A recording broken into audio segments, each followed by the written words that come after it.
तो बच्चों हम लोग आज एक नया चैप्टर शुरू करेंगे थर्मोडायनेमिक्स बेटा। तो थर्मोडायनेमिक्स में जो है अगर हम सिलेबस तो इस समय सभी बच्चों के पास होता ही है।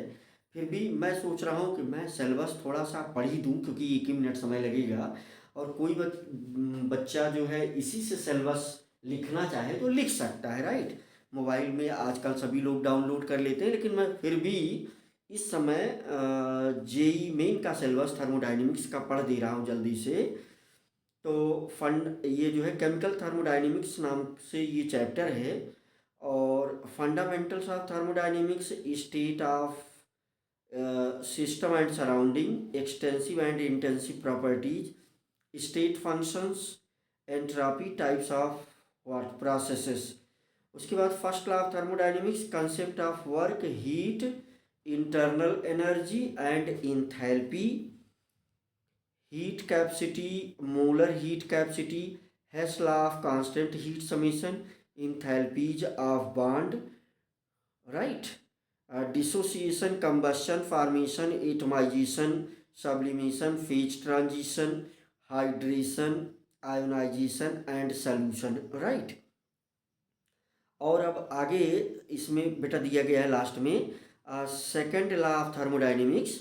तो इसमें spontaneity of process, delta S of the universe and delta G of the system as criteria of for spontaneity. तो delta G standard, standard gives free energy and equilibrium constant.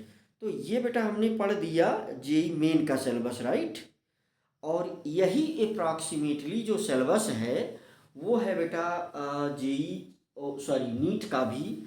हाँ, सभी बच्चे ये बात जानते हैं कि नीट में थोड़ा सा क्वेश्चन का लेवल कम रहता है और जेई में क्वेश्चन का लेवल हाई रहता है।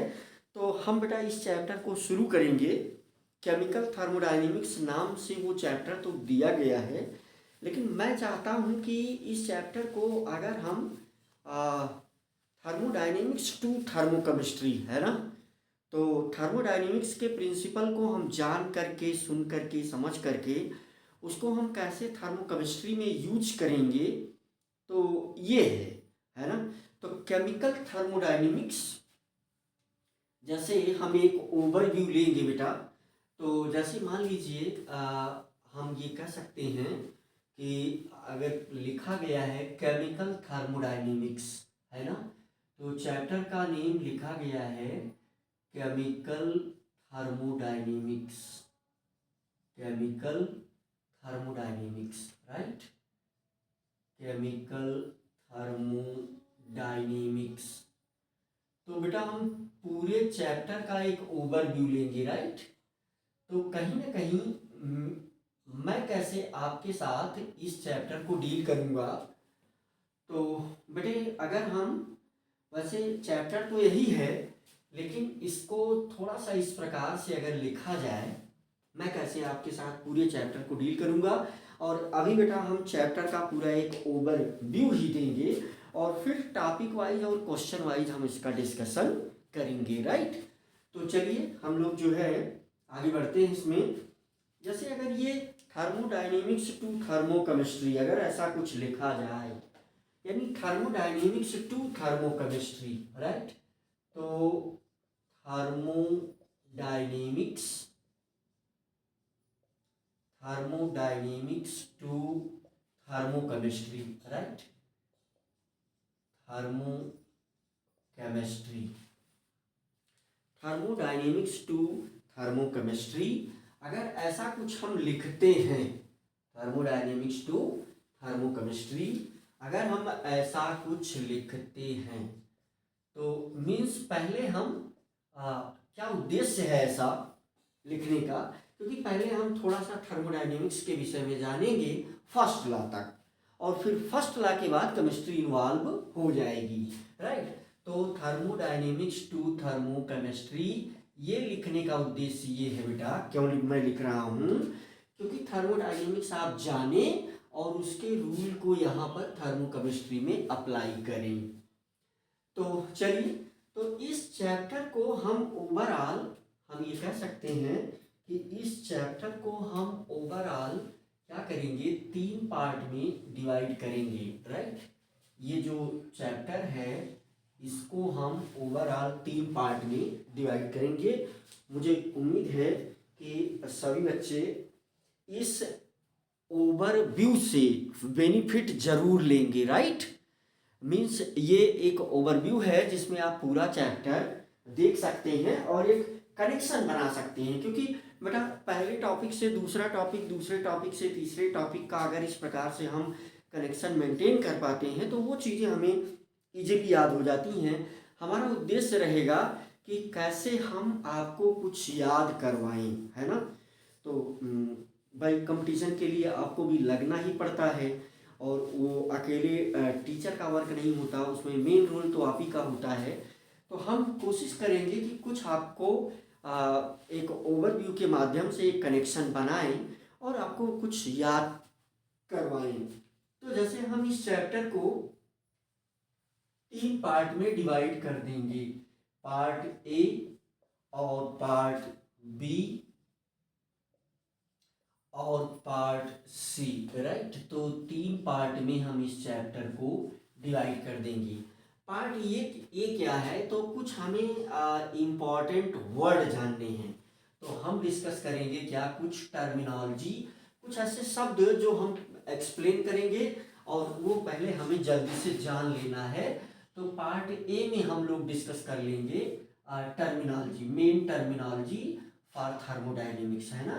तो इसमें जो है हम कुछ मेन टर्मिनोलॉजी, कुछ वर्ड जो बार बार इसमें यूज होंगे। टर्मिनोलॉजी में देखिए हम कौन कौन सी चीज़ें पढ़ेंगे, तो टर्मिनोलॉजी में बेटा हम कुछ ऐसे वर्ड पढ़ेंगे जो इस चैप्टर को एक्सप्लेन करने के लिए बार बार यूज होगा, है ना। तो कुछ इसमें मेन टर्मिनोलॉजी होगी, और दूसरी चीज ये कोर थर्मोडायनेमिक्स है, ठीक है बेटा। जैसे कोर थर्मोडायनेमिक्स यानी ये थर्मोडायनेमिक्स का ही पार्ट होगा, तो हम यहाँ पर लिख देते हैं थर्मो, है ना। हम यहाँ पर लिख देते हैं ये जो है हमारा मेन पार्ट होगा थर्मोडायनेमिक्स का, राइट। तो ये है हमारा थर्मोडायनेमिक्स, है ना, थर्मोडायनेमिक्स, डायनेमिक्स, राइट। और ये तीसरा वाला जो पार्ट हो जाएगा बेटा, ये हो जाएगा आपका थर्मोकेमिस्ट्री, राइट। तो ये थर्मोकेमिस्ट्री,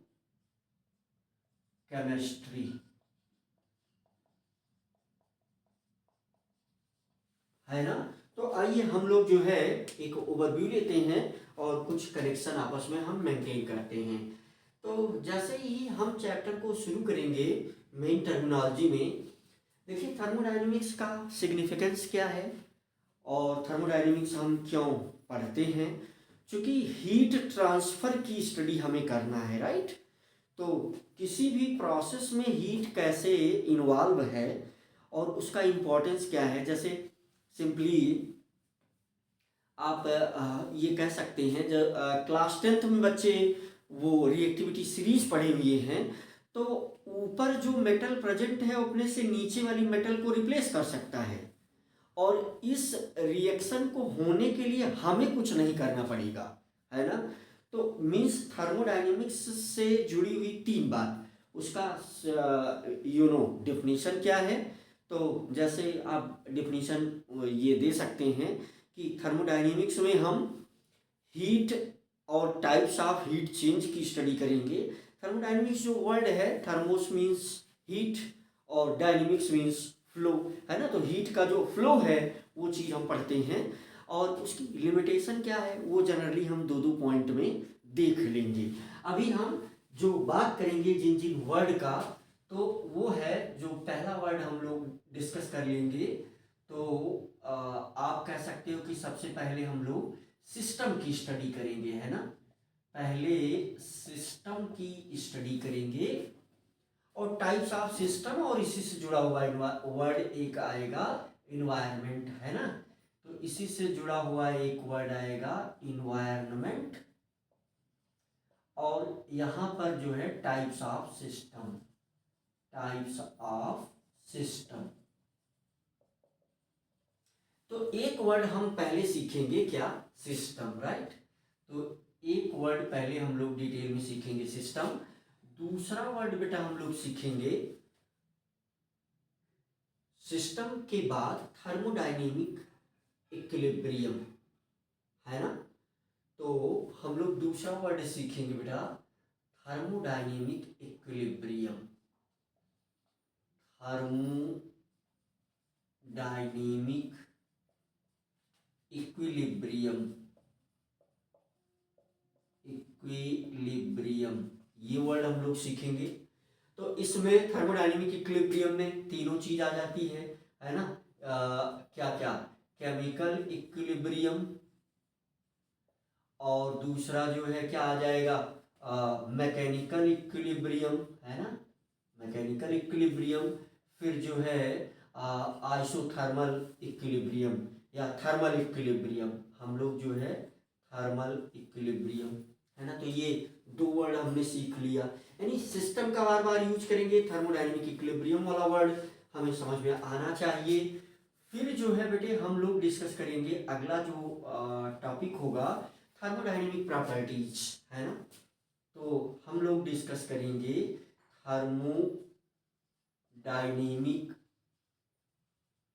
थर्मोडायनेमिक प्रॉपर्टीज। बेटा अगर कॉन्सेप्ट बनाना है तो फ्रॉम स्टार्टिंग से जो है लेक्चर को देखना पड़ेगा, सुनना पड़ेगा। और अगर आप नोट्स भी बनाते हैं, कभी कभी बच्चों को लग सकता है कि हम बहुत स्लो चल रहे हैं, ये बात सही भी है कि हम स्लो चल रहे हैं, परंतु स्टार्टिंग में आपको कॉन्सेप्ट बूस्ट करने के लिए कुछ इसी स्पीड से चलना होगा। सपोज दैट हम बहुत तेजी से भी कुछ कर दें तो वो आपके फायदे में नहीं आएगा। लास्ट में तो हमें हर चैप्टर का वन शॉट देना ही है ना। तो उसमें स्पीड तेज कर दी जाती है, सबको समरी बेस पर समझाने का पूरा प्रयास किया जाता है। तो जैसे थर्मोडायनेमिक प्रॉपर्टीज, है ना। तो थर्मोडायनेमिक प्रॉपर्टीज में एक्सटेंसिव और इंटेंसिव, है ना। तो इसमें एक्सटेंसिव प्रॉपर्टीज और दूसरा जो है इंटेंसिव प्रॉपर्टीज, है ना, इंटेंसिव प्रॉपर्टीज। और ये तीन वर्ड हमने सीख लिया। और चौथा वर्ड जो हम बेटा यहाँ सीखेंगे स्टेट फंक्शन या थर्मोडायनेमिक फंक्शन, है ना, थर्मोडायनेमिक फंक्शन। तो थर्मोडायनेमिक फंक्शन, राइट। तो यहाँ पर दो चीजें हमें मिलेंगी, एक स्टेट फंक्शन, दूसरा पाथ फंक्शन, है ना, स्टेट फंक्शन और पाथ फंक्शन। तो ये हमने जो है चार वर्ड सीखा। पांचवा वर्ड जो हम सीखेंगे बेटा इसमें थर्मोडायनेमिक प्रोसेसेस, है ना। तो पांचवा वर्ड जो है हम लोग सीखेंगे थर्मोडायनेमिक प्रोसेसेस। हम कोशिश करेंगे कि स्पीड मेंटेन ही रहे, परंतु अगर आप थोड़ा सा लिखेंगे तो बेटा अब वो स्पीड है, राइट। तो अगर आपको स्पीड कम लगती है तो आप जो है 2x पर भी करके देखें, ये सुविधा यूट्यूब ने प्रोवाइड किया है। लेकिन कंसेप्ट अगर लेना है, कुछ फील अगर आपको आनी है तो थोड़ा सा बेटा पेशेंस रखना पड़ेगा।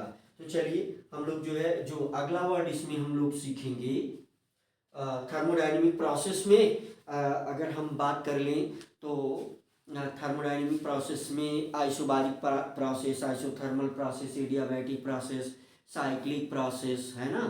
तो ये सब दो टाइप की हो सकती हैं, ये इरिवर्सिबल और रिवर्सिबल हो सकती हैं, राइट। तो इरिवर्सिबल और रिवर्सिबल भी हम लोग देखेंगे। तो थर्मोडायनेमिक प्रोसेस देखेंगे, फिर रिवर्सिबल और इरिवर्सिबल प्रोसेस की बात करेंगे उसमें। और फिर हम लोग देखेंगे heat work, heat and work, right. तो यहाँ पर हम लोग डिटेल में चर्चा करेंगे वर्क और हीट, राइट। तो वर्क जिसमें पीवी वर्क जो है ये इम्पॉर्टेंट है, पीवी वर्क। और फिर जो है हम हीट की चर्चा करेंगे, राइट। फिर जो एक वर्ड हमें जानना चाहिए वो है आपका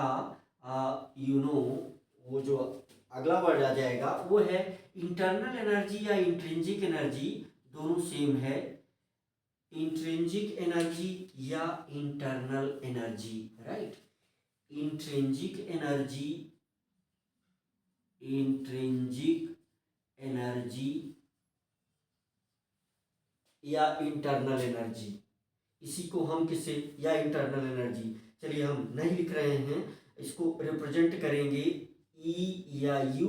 मॉडर्न समय में हम यू से ही रिप्रेजेंट करेंगे, राइट।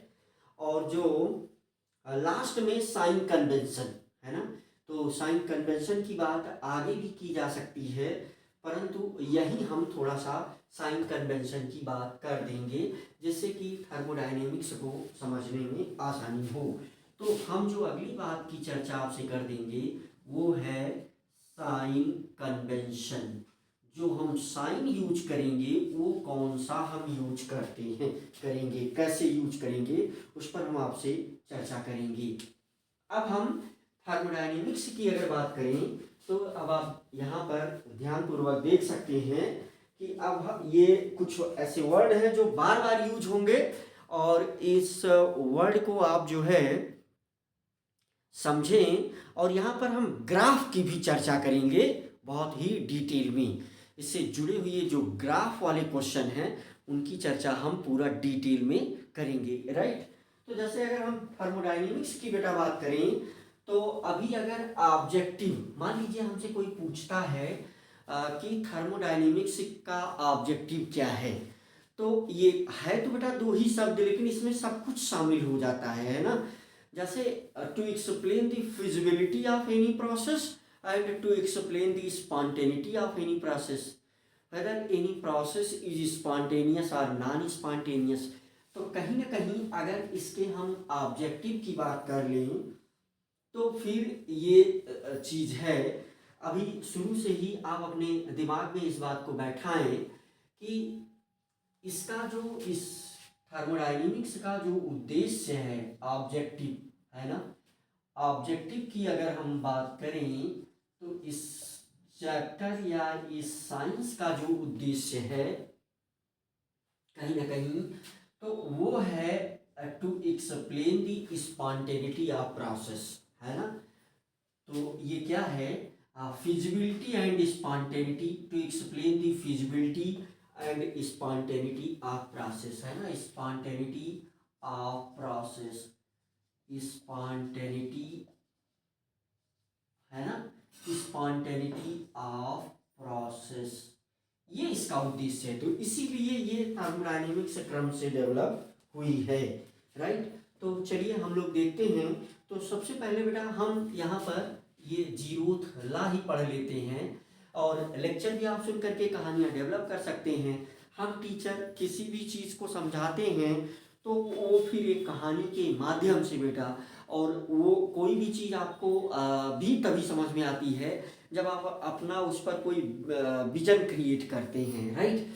तो ये जो थर्मोडायनेमिक्स है तो सबसे पहले इसमें जो हम लोगों को पढ़ लेना चाहिए वो है zeroth law, zeroth law of thermodynamics, zeroth law of thermodynamics, zeroth law of thermodynamics. तो जीरोथ लॉ ऑफ थर्मोडायनेमिक्स, अब इसके पीछे बस एक लाइन की कहानी है जो आपको सुनना चाहिए। एक्चुअली ये फर्स्ट लॉ के बाद ये लॉ आया और वैज्ञानिकों ने जब फर्स्ट लॉ प्रपोज कर दिया तो उसके बाद ये जीरोथ लॉ ऑफ थर्मोडायनेमिक्स आया। और अब चूंकि या तो उस फर्स्ट लॉ का नाम चेंज किया जाता और अगर नाम नहीं चेंज किया गया तो उससे पहले ये महसूस किया गया कि ये मोर फंडामेंटल है, मीन्स ये फर्स्ट लॉ से भी ज़्यादा फंडामेंटल था। यानी हम ये कह सकते हैं कि इस लॉ को पढ़ करके अगर हम फर्स्ट लॉ पढ़ें तो हमें ज़्यादा अनुभव होगा, हमारा नॉलेज जो है वो ज़्यादा बढ़ेगा। तो ये मोर फंडामेंटल था, इसीलिए इसको जीरोथ नाम दे दिया गया, फर्स्ट लॉ से पहले की बात कर दी गई, है ना। जैसा कि मैं आपको ये बात यहाँ लिख भी दिया हूँ और चलिए हम इसको अंडरलाइन भी यहाँ कर देते हैं। तो ये मेन ऑब्जेक्टिव है थर्मोडायनेमिक्स का, है ना।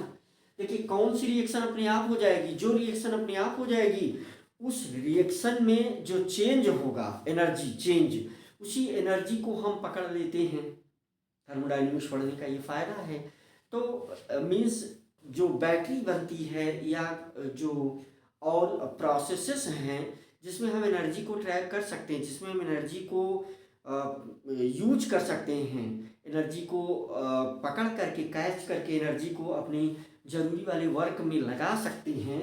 तो वही उद्देश्य है इस थर्मोडायनेमिक्स, है ना। थर्मोडायनेमिक्स का जो ऑब्जेक्टिव है कि वो कौन कौन सी प्रोसेसेस हैं जो स्पॉन्टेनियस होगी और क्यों होंगी, और कौन सी ऐसी प्रोसेसेस हैं जो स्पॉन्टेनियस नहीं होंगी, है ना।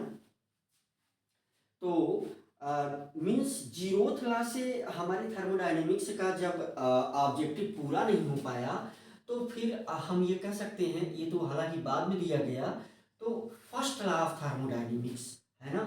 तो ये क्रम से अब हो जा रहा है first law of thermodynamics, first law of thermodynamics. तो आप समझिए इस बात को, लेक्चर सुनना जरूरी है इस समय। तो देखो फर्स्ट लॉ ऑफ थर्मोडायनेमिक्स, क्योंकि यहाँ हमने इंटरनल एनर्जी की बात किया, एब्सोल्यूट इंटरनल एनर्जी को कैलकुलेट करना बड़ा ही असंभव है, मीन्स असंभव है। हम internal and absolute internal energy को कैलकुलेट, क्योंकि इसमें ये बहुत ही ज़्यादा क्या है, कॉम्प्लिकेटेड है, तो उसको कैलकुलेट इजीली नहीं कर सकते।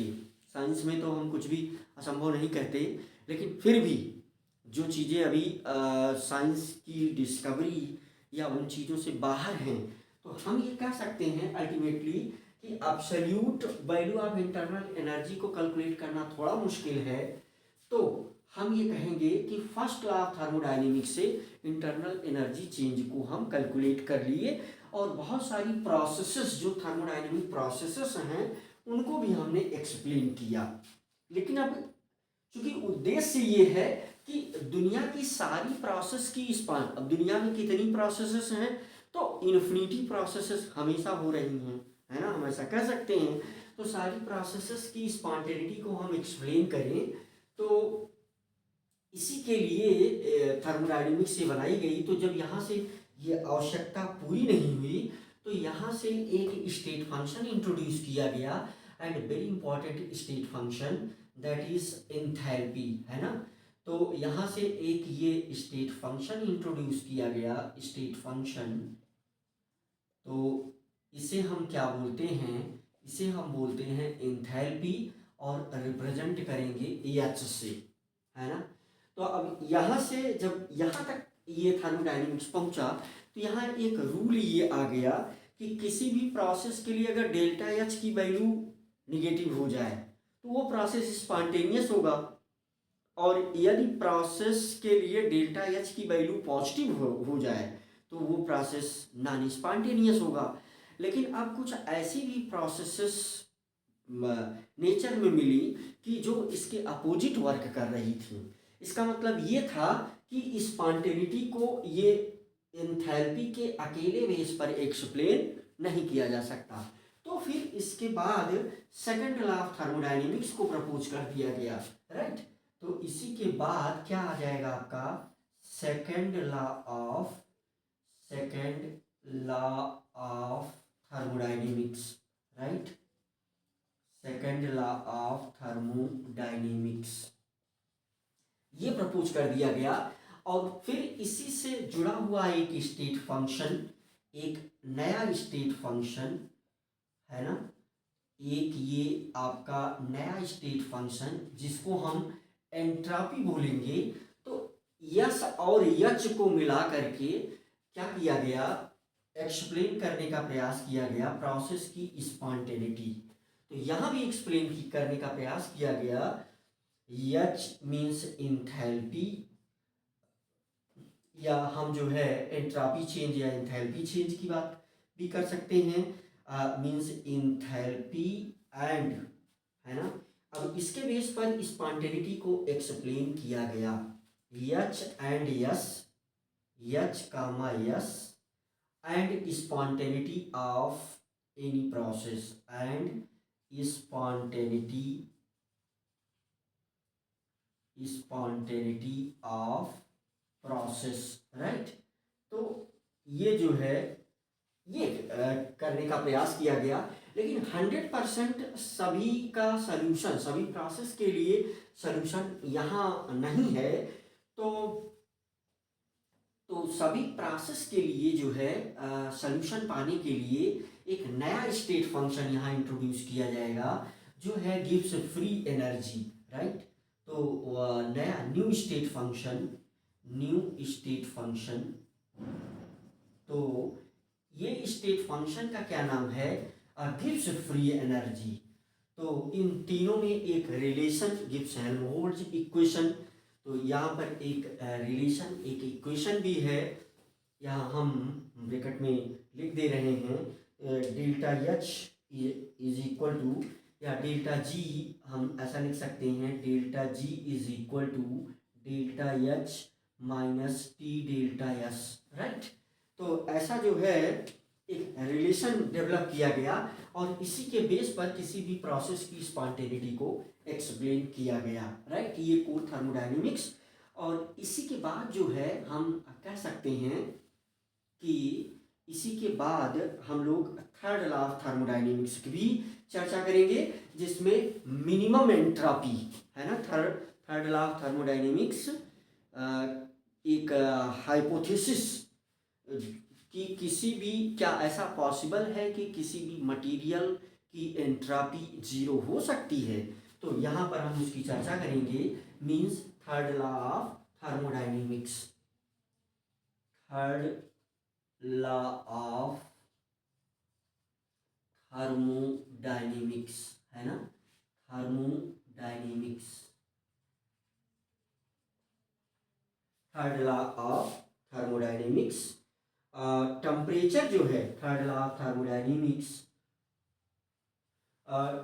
हम यहाँ कह सकते हैं बेटे कि यदि टेम्परेचर जो है वो उसकी लिमिट अगर जीरो होगी, है ना, तो एंट्रोपी भी जीरो को अप्रोच करेगा, राइट।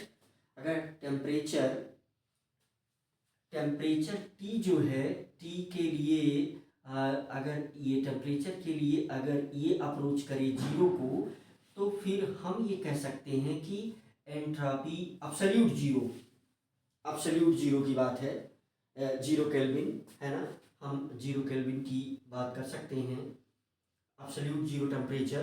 तो ये भी जो है जीरो को अप्रोच करेगा, ये एंट्रोपी जो है वो भी जीरो को अप्रोच करेगी। ऐसी एक हाइपोथेसिस है, हम इसके विषय में चर्चा करेंगे, राइट। आफ्टर दैट यहाँ पर हम ये कह सकते हैं कि ये कोर थर्मोडायनेमिक्स, इस सब का यूज, इसमें विशेष रूप से इंथैल्पी का यूज यहाँ हम थर्मोकेमिस्ट्री में करेंगे। थर्मोकेमिस्ट्री, स्पेलिंग मिस्टेक थी बेटा, अगर कोई भी मिस्टेक होती है तो उसके लिए मैं सभी बच्चों से क्षमा प्रार्थी हूँ, और कोशिश ये की जाएगी कि मिस्टेक ना के बराबर हो या ना हो, राइट। तो थर्मोकेमिस्ट्री में जो है उसमें भी कुछ ऐसे वर्ड हैं, जैसे हम यहाँ एक शुरुआत करेंगे, तो मीन्स इंट्रोडक्शन। थर्मोकेमिस्ट्री में भी कुछ ऐसे वर्ड हैं जिनको जानना ही होगा आपको। तो इसमें सबसे पहले हम इंट्रोडक्शन देख लेंगे, है ना बेटा। तो इसमें इसका जनरली इंट्रोडक्शन, ये छोटा सा इंट्रोडक्शन, हम उस पर दो चार पॉइंट का नोट्स ले लेंगे। और इसके बाद इंट्रोडक्शन के बाद ये टाइप्स ऑफ रिएक्शन, राइट। तो यहाँ पर एंडोथर्मिक और एक्सोथर्मिक, यहाँ जो उद्देश्य है टाइप्स ऑफ रिएक्शन का, टाइप्स ऑफ रिएक्शन, तो ये एंडो और एक्सो है ना, एंडोथर्मिक और एक्सोथर्मिक। फिर थर्मोकेमिकल इक्वेशन में बस थोड़ा सा 1 ही 2 मिनट में आप इसको समझ जाएंगे। तो थर्मोकेमिकल इक्वेशन है ना, थर्मोकेमिकल इक्वेशन, राइट। तो ये थर्मोकेमिकल इक्वेशन हम समझेंगे। थर्मोकेमिकल इक्वेशन, कभी भी बच्चों को स्पीड की आवश्यकता हो तो मुझे ऐसा लगता है कि सभी बच्चों को जो है 2x पर करके देख लेना चाहिए। यहाँ ये एक साथ लिखने का ये उद्देश्य है कि जैसा सिलेबस तो हमने पढ़ ही दिया था बेटे, लेकिन अब कैसे आप कनेक्शन बिठा सकते हैं सब में, है ना। तो थर्मोकेमिकल इक्वेशन, है ना, यहाँ ये चीज़ हम देख लेंगे। और फिर बहुत सारे वर्ड हैं जो हम लोग जिसकी चर्चा यहाँ पर करेंगे हम लोग। जैसे हमने उसमें enthalpy of atomization, enthalpy of combustion, है ना, जो है इंथैल्पी ऑफ फॉर्मेशन, और दो यहाँ पर रूल है ना बेटा। जैसे हीट ऑफ रिएक्शन, यहाँ पर हम चर्चा करेंगे किसकी, हीट ऑफ रिएक्शन की, हीट ऑफ रिएक्शन, है ना। इसके बाद जो है हम किस चीज़ की चर्चा करेंगे, हीट ऑफ कंपाउंड फॉर्मेशन, है ना। तो इसी चीज़ को हम ये भी बोल सकते हैं heat of compound formation, heat of compound formation. तो चूंकि ये जो ये टॉपिक है ये डेल्टा एच से कनेक्टेड, मीन्स फर्स्ट लॉ और डेल्टा एच को ही यूज किया गया है किसमें, थर्मोडायनेमिक्स में मैक्सिमम, है ना। तो हीट ऑफ कंपाउंड फॉर्मेशन यहाँ पर, और फिर या एंथैल्पी, है ना। हीट जो वर्ड है वो किसके लिए यूज किया जा रहा है, एंथैल्पी चेंज, राइट। तो एंथैल्पी, हीट ऑफ फॉर्मेशन और enthalpy of formation, right, and enthalpy change in various processes, है ना। तो यहाँ पर जो है enthalpy change in various processes, हम इसको डिस्कस करेंगे। Enthalpy change in various processes, in different processes, various processes, जो भी हम लिखें। तो इसमें जो है कई टॉपिक आ जाएंगे। जैसे इसमें enthalpy of combustion, enthalpy of atomization, bond enthalpy, है ना, एंथैल्पी ऑफ व्हाट, इसमें जो है enthalpy of phase transition, enthalpy of solution, enthalpy of neutralization, ये बहुत से वर्ड आ जाएंगे जिनकी चर्चा हम करेंगे। और अब इसमें जो है दो लॉ विशेष रूप से, इस थर्मोकेमिस्ट्री में दो ही लॉ है, एक तो लेवासिये और लाप्लास का लॉ है, और उसके बाद फिर हेस लॉ है, फिर हेस लॉ का एप्लीकेशन, है ना। तो इसके बाद हम जो डिस्कस करेंगे तो ये आपसे डिस्कस किया जाएगा लेवासिये एंड लाप्लास लॉ, है ना, LAVOISIER,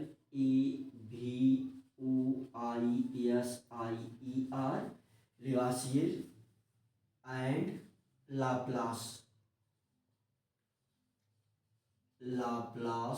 लॉ, राइट। तो इसका यूज क्या है ये डिस्कस करेंगे। फिर फाइनली जो है हेस लॉ, और हेस लॉ का जो एप्लीकेशन है वो ज़्यादा इम्पोर्टेंट है ना। हेस लॉ का जो एप्लीकेशन है, तो विशिष्ट रूप से ज़्यादा जो फोकस करना है हमें इसके एप्लीकेशन पर, है ना, एप्लीकेशन ऑफ हेस लॉ। तो एप्लीकेशंस ऑफ हेस लॉ, ठीक है बेटा। तो कुल मिलाकर के ये चैप्टर का एक ओवरव्यू है, और यहाँ पर आप कनेक्शन बिठा सकते हैं। ये कनेक्शन के लिए ही मैंने एक ओवरव्यू दिया है, और हम इसमें क्वेश्चन को ऐड करके हम ये पूरा चैप्टर डिस्कस करेंगे। तो नेक्स्ट वीडियो से बेटा हम इसको स्टार्ट करेंगे, राइट।